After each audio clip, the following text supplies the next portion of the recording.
Hello and welcome to the Retail Week, our look back at one of the biggest stories in the last 7 days.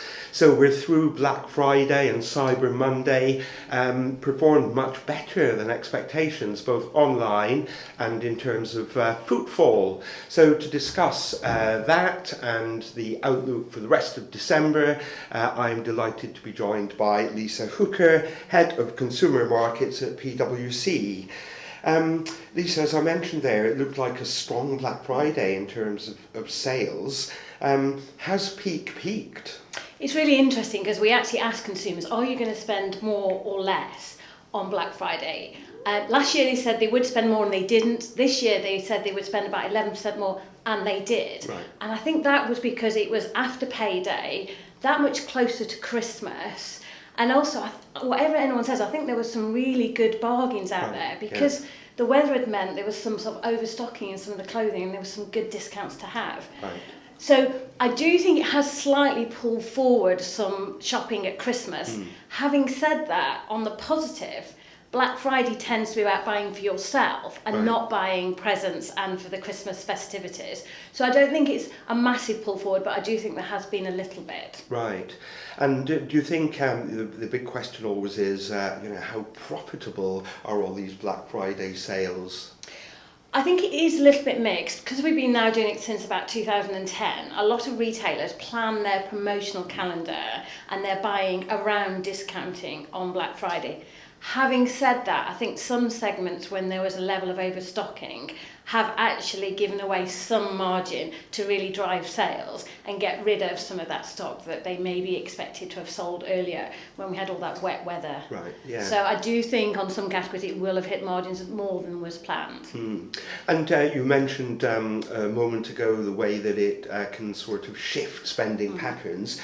So what's your take on the rest of December and how Christmas overall will play out for retailers? Well, we asked the consumer what you're going to spend at Christmas, and they are going to spend a little bit less this year. And I think that it's not necessarily all about Black Friday. I think it's about this political and economic uncertainty, and people are a little bit worried about what's going to happen. What they are going to do is they're going to actually spend the same amount of money on their Christmas food. They're always going to protect that, but maybe a little bit less on buying presents and going out. Right.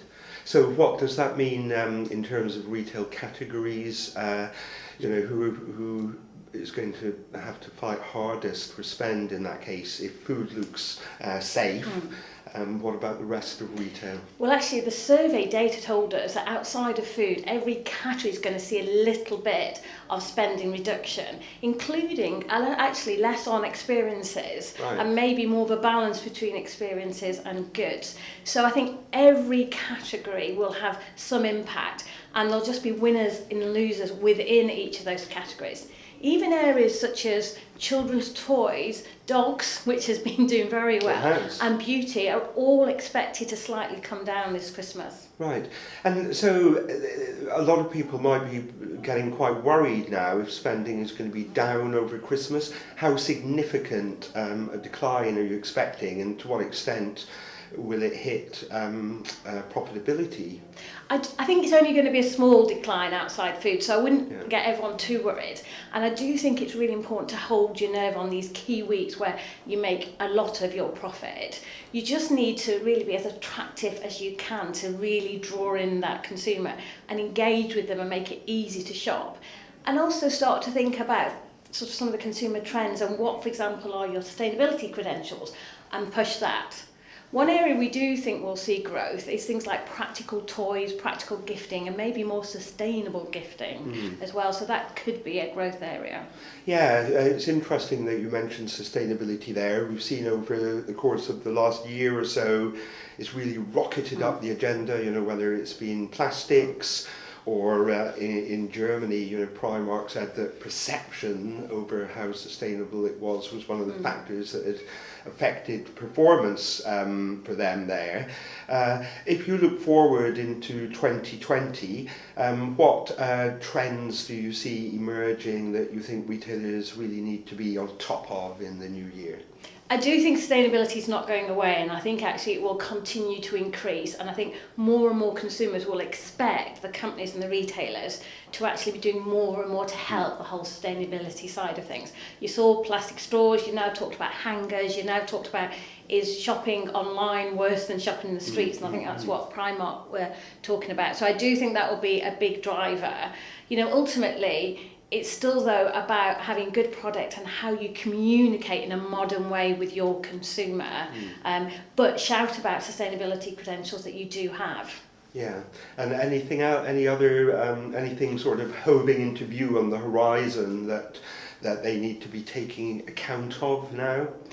Well, I think a lot of the trends they've been seeing this year will continue into next year. If we get a little bit more political and economic certainty, we might actually see things calm down a little bit. Yeah. And we've seen the wave of CVAs happen, and I think that might stabilise. So I think with some good economic data, things might be a little bit better going into 2020 and 2021. In terms of themes, I still think you're not going to get away from continued really success of things like casualisation, streetwear, and I think a bit more practical gifting. And I think for retailers, they do need to think about how they interact with their customer. I don't think this whole idea of rental, resale will go away. And what is your take on some of these emerging trends? Okay, thank you. That's a good place to stop. You mentioned certainty there a moment ago. In a week's time, we will know whether or not there is certainty in the political sphere. Please do join us again next week and let us know your thoughts about Black Friday and Christmas. You can comment below.